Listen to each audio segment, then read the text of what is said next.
ప్రియమైన దేవుని బిడ్డలారా, యేసయ్య నామములో హృదయాంతరంగము నుంచి ఉదయకాల సమయంలో మీకు వందనాలండి.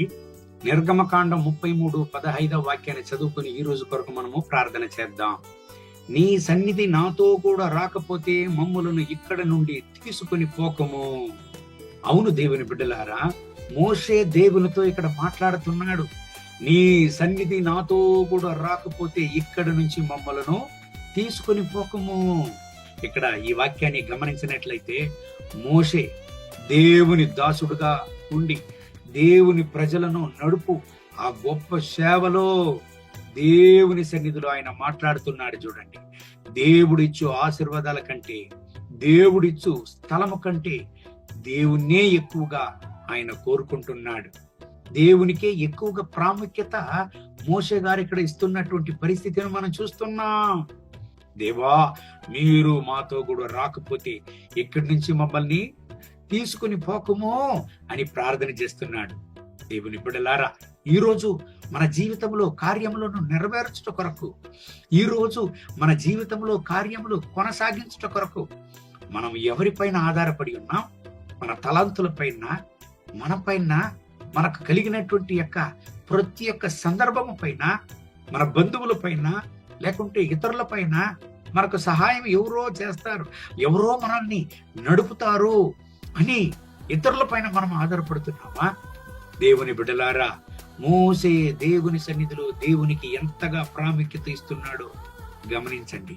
ఎందుకండి మోసే అంత ప్రాముఖ్యత దేవునికి ఇవ్వాలి? ఇంకొక వాక్యాన్ని చదువుదామా? కీర్తనల గ్రంథం 37:23 మరియు 24. ఒకని నడత యెహోవా చేతనే స్థిరపరచబడును, వాని ప్రవర్తన చూచి ఆయన ఆనందించును. అతడు నేలబడినను లేవలేకయుండడు, యెహోవాయే వానిని తన చేతితో ఆదుకొనును.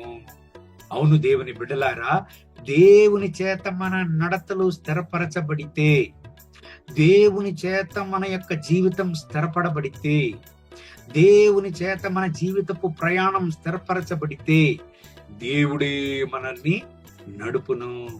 అంత మాత్రం కాదండి, మనము పడిపోయే పరిస్థితి వచ్చినను దేవుడు మనల్ని లేవనెత్తును.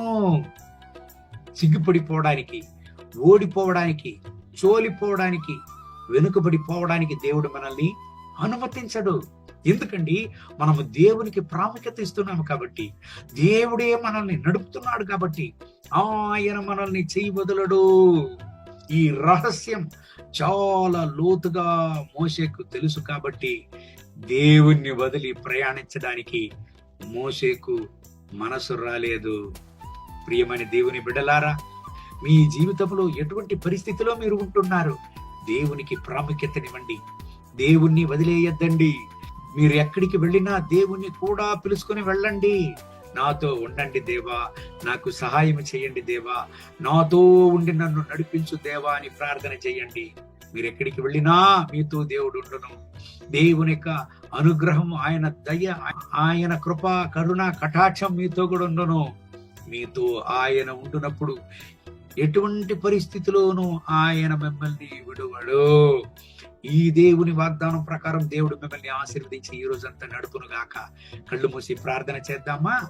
మహోన్నతమైన ప్రభువా, పరిశుద్ధ దేవా, ఈ ఉదయకాల సమయములో నాతో ఏకీభవించి ప్రార్థన చేసి ఈ దేవుని బిడ్డల కొరకు నేను ప్రార్థన చేస్తున్నాను. వీళ్ళను ఆశీర్వదించండి. వీళ్ళ జీవితంలో ప్రతి ఒక్క అడుగులు మీ చేత దృఢపరచబడని, మీ చేత నాయన వీళ్ళ జీవితం దృఢపరచబడని వీళ్ళను మీరే నడపండి. అవును యేసయ్యా, దేవా, వీళ్ళ జీవిత ప్రయాణాలను ఎరిగిన దేవా, వీళ్ళ దుఃఖాన్ని సంతోషంగా మార్చండి.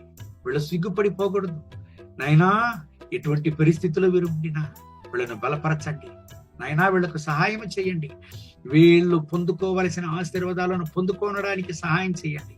వీళ్ళు చేరవలసిన స్థలములో చేరడానికి వీళ్ళకు సహాయం చేయండి నాయనా.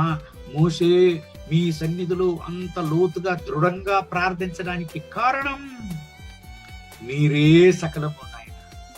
మీరు ఉంటే చాలు నాయన మా జీవితంలో, మీరు మా జీవితంలో ఉంటే చాలును నాయన. ప్రతి ఒక్క విషయాలలో మీరే మమ్మల్ని నడుపుదురు నాయనా.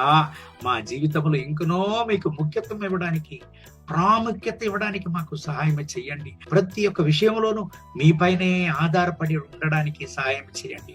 మీ యొక్క నడుపుదల కొరకు, మీ జ్ఞానము కొరకు, మీ వివేకము కొరకు నాయనా ప్రతి ఒక్క విషయంలోనూ మీపైన మేము ఆధారపడి ఉండడానికి మాకు సహాయం చేయండి. ఈ ఉదయకాల సమయంలో ఈ దేవుని బిడ్డల్ని ఆశీర్వదించండి. వీళ్ళ జీవితంలో మీరు బయలుపడండి. అడ్డు ఆటంకాలను నిర్మూలించండి. వీళ్ళ దుఃఖాన్ని సంతోషంగా మార్చండి. రక్తపు కోట్ల వీళ్ళను దాచుకోండి. మహిమ ఘనత స్తుతి మీకే. యేసయ్య నామములో వేడుకుంటున్నాం మా ప్రియ పరలోకపు తండ్రి. ఆమేన్, ఆమేన్.